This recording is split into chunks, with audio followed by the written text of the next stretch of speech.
I've got miracles and miracles, a million little miracles.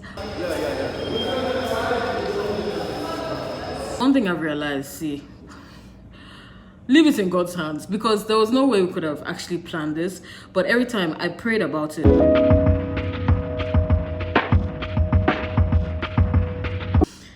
Hi guys, welcome to today's vlog. This vlog basically covers our trip to São Paulo, Brazil. If you watched my last video, you know that we've relocated to São Paulo as the Lord has sent us. So I'm not really going to go into the details.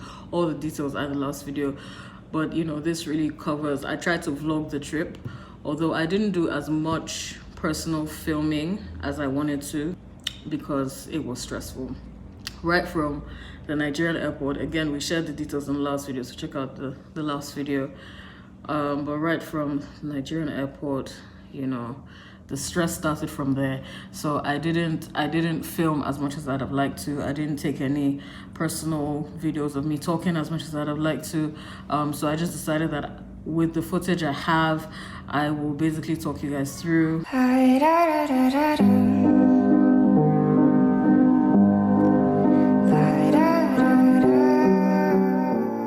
So if you're a mom and you want to travel with an infant, there are so many things that we kind of assumed. So we tried to get bassinet seats.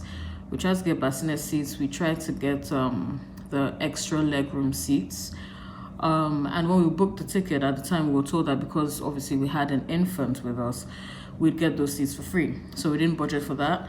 But then we now realized that because we booked Caleb Nazir's seat, we realized that that wasn't the case. Because we had booked Caleb Nazir's seats, we didn't automatically get those extra legroom seats. So we'd have to pay like, I think it's like 100k extra per leg. That's per seat. We were still trying to figure that out. You know, the agency that we used sent emails saying, okay, we've got a baby, but apparently because we had a seat for him, we weren't automatically assigned. And to be honest, he's too big for the bassinet. That is why we got a seat for him. Now, doing my research, and this is why doing your research is good, because doing my research, I discovered that the extra legroom seats at the front of, the extra legroom seats are at the front of the planes. You know, most of the time they're actually quite close to the toilets, and the chair handles don't come up. You know, so what we had in mind was that Caleb Nazir would, you know, sleep, would lift up the handles, and we'd figure out a way for him to sleep between us anyway. But we realized that that wasn't the case with those extra legroom seats, because the TV screens are inserted into where the handles should be, so they don't lift up. In fact, they're not the type of handles that can lift up. They're like the casing for the TVs. That's how they're built. And so we were like, okay, I don't think we want these extra legroom seats anymore. Long story short, on the two legs that we booked, on the first leg, we booked the row behind the extra legroom seats. And by the providence of God and His mercy and grace, there was a seat in front of us that was an extra legroom seat, and it was empty and it wasn't occupied. So Matthew moved to that seat, and you know, I shifted, and Caleb Nazir had two seats. We were able to pull up the handle of the chair, and he slept. He had, you know, enough space to sleep. First leg. Second leg, the same thing happened. And see, one thing I've realized, leave it in God's hands, because there was no way we could have actually planned this. But every time I prayed about it, and I said, God, I would like an extra row either in front or behind us to be free, so that one of us can move and Caleb Nazir can have two seats to sleep well on. I actually prayed about it. When I saw that it happen for the first leg, I prayed about it again for the second leg. And for the second leg, what happened was the seats that we booked, I think the chairs, the handle of the chairs had issues. So they couldn't even move up. They weren't extra legroom seats. They were, I think, preferred seating. But the handle of the chairs couldn't move up. Again, by God's providence, grace, and mercy, the row in front of us was not booked. And in that whole section, everywhere else was full except for the row in front of us. So we were able to move to the row in front of us. And then when Caleb Nazir wanted to sleep, Matthew moved back to the row with the handles that couldn't go up. He moved back to that row, and Caleb Nazir again had 2 seats to sleep peacefully. He slept for most of the flight. When he was awake, that was a different case, but he slept for most of the flight. But I think that just seeing that God really cares about the details. One thing I realized that God really takes care of his children. Like, you know, as parents, as Christian parents, we can only do so much, and sometimes we feel like Jesus, we feel like, oh, you know, but God takes care of his kids, because we couldn't have actually planned for that to happen. I just prayed about it. I was like, God, this is what, like, I saw it on the first leg. I was like, okay, God, thank you for doing this for the first leg. Can we go again? Is it possible for us to have this for the second leg? And for the second leg of the trip, I'm telling you, like, that whole section that we were in, we were the only ones who had an extra row in front of us, like only us. And you know, because the handle of our seats weren't going up, they were like happy, they were like, please, you guys can move, it's fine, and you can also use the row, you know. So little miracles. There's a song that I've got miracles and miracles, a million little miracles. Honestly, like, these are little miracles that, you know, God just does, because he loves his children. And yeah, so I wanted to share that before we dive into the videos. Thank God for Oryx Hotel. Oryx Hotel was expensive, but it was right in the hotel, and it was like, what, 5-10 minutes from our gates. So that was actually quite amazing. Also, when you get to Doha, Qatar, there are no strollers there. So they take your stroller from you at the beginning of the trip, and you get it right at the end of the trip when you get to your destination. There are no strollers at Qatar airport. We were hoping we would see some, but since COVID, they stopped having strollers at Qatar airport. So know that if you're traveling with an infant or toddler, your stroller, and you have a long layover, your stroller, you will not be with your stroller. So prepare for that. It was a stressful trip. It was a long trip. I've never been on a trip that long, especially with an infant. Thankfully, slept most of it, but it was a long trip. And it was tiring. My ankles were really swollen at the end. It was about 7 to 8 hours to Doha, Qatar. And then we decided to go with the longest layover possible so that we could just recuperate, you know, rest, all of that. So we went with like a 19-20 layover. And after that, the second leg of the trip was 16 hours to São Paulo. I tried to capture as much as I can. So yeah, enjoy the video. God bless you guys. And also, don't forget, if this is the kind of content that, you know, you'd like to see from me, please comment, like, share, and just encourage me in the comments, and share if you've been on a similar trip, if you've been on a trip with an infant, a long trip with an infant, or this is something you desire. Just, you know, meet me in the comments. All right, guys, thank you for watching in advance. Enjoy the video. Ciao, ciao. I say I'm worthless, you say I'm brand new. I say I'm fearful, you say I'm bold. I say I'm damaged goods, you say I'm whole. So much unbelief, then you say to me, Posh looking water. Nothing do you.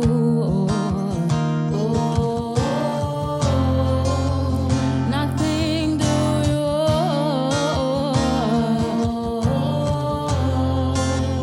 Nothing do you.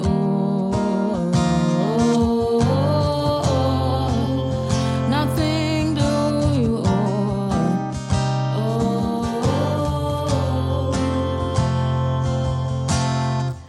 I see the flaws and scars.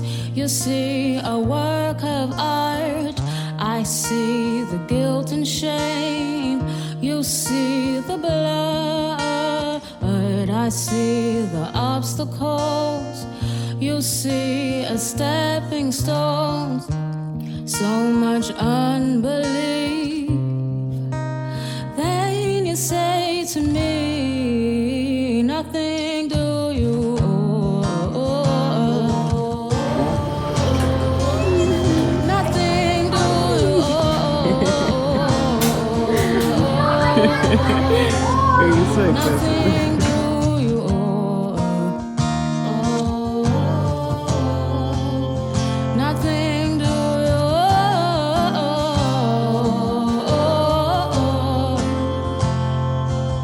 There's no place I can hide, every stone overturned as you reach for my heart, pulling into your own. No mountain too high, no valley too wide for your love. There's no place I can hide, every stone overturned as you reach for my heart, pulling into your own. No mountain too high, no valley too wide for your love.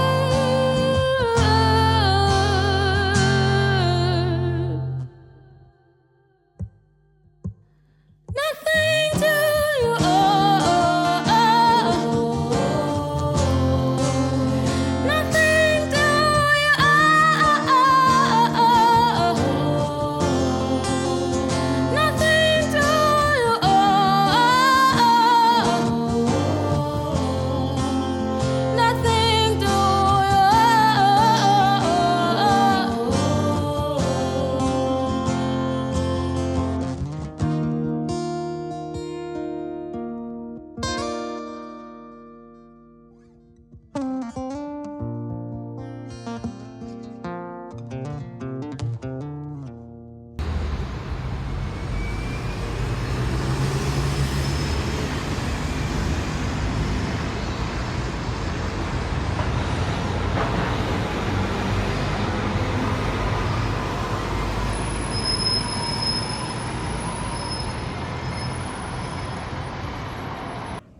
So transitioning wasn't easy. I know that on the first day, Caleb Nazir especially seemed really perky, and he seemed excited.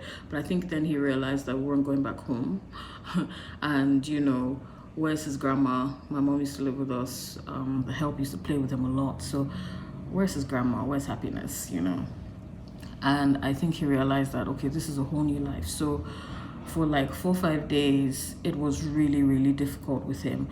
Me and Matthew were adults, transitioning is not easy, but for him, he's in a cold country all of a sudden, and he can only see mommy and daddy. Where's everybody else? Environment is not familiar. He wasn't sleeping well. He transformed before my eyes. He's usually a non-fussy, independent baby, but he was very clingy, very cranky, especially to his dad. I felt bad, like his dad would need to do something and he's carrying him, and he'd literally be fighting me and kicking me. It was, I know the number of times his dad had to, go to the loo with him. He wasn't sleeping well. It was exhausting.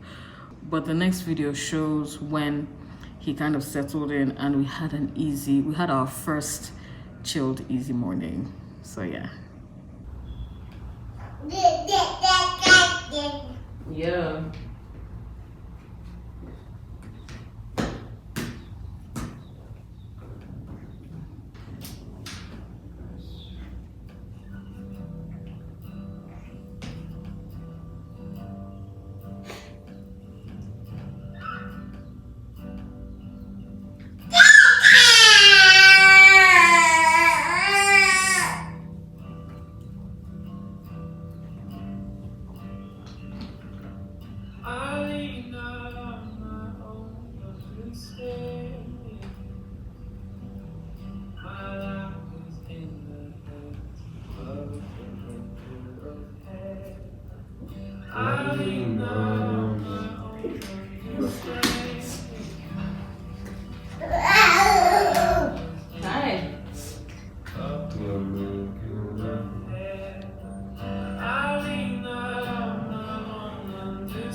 understand me.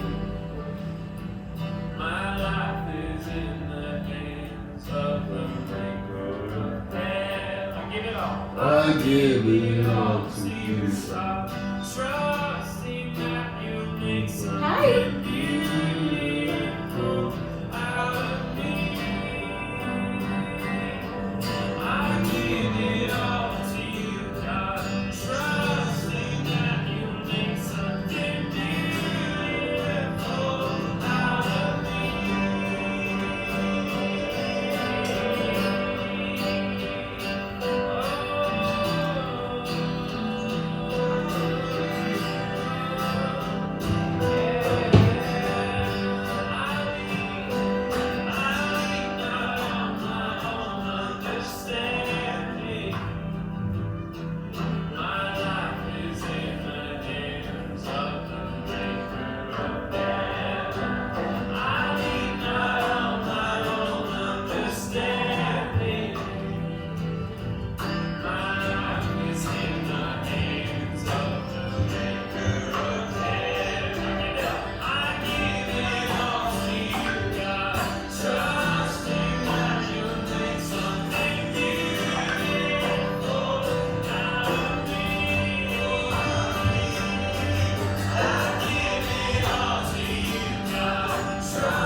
Trusting that you make something beautiful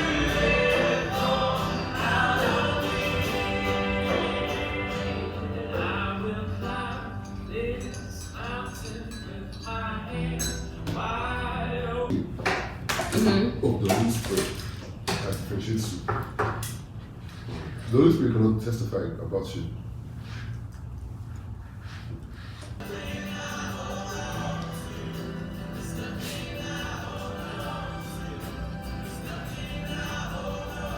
Bam Bam, Caleb Nazir.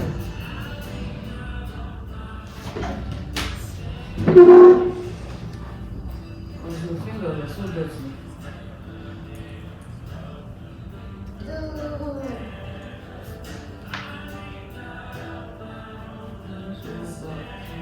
Look, I would have kept it right outside the door. I don't know if you'll be able to work. We're gonna have to put that plant outside there. Yeah, you push it.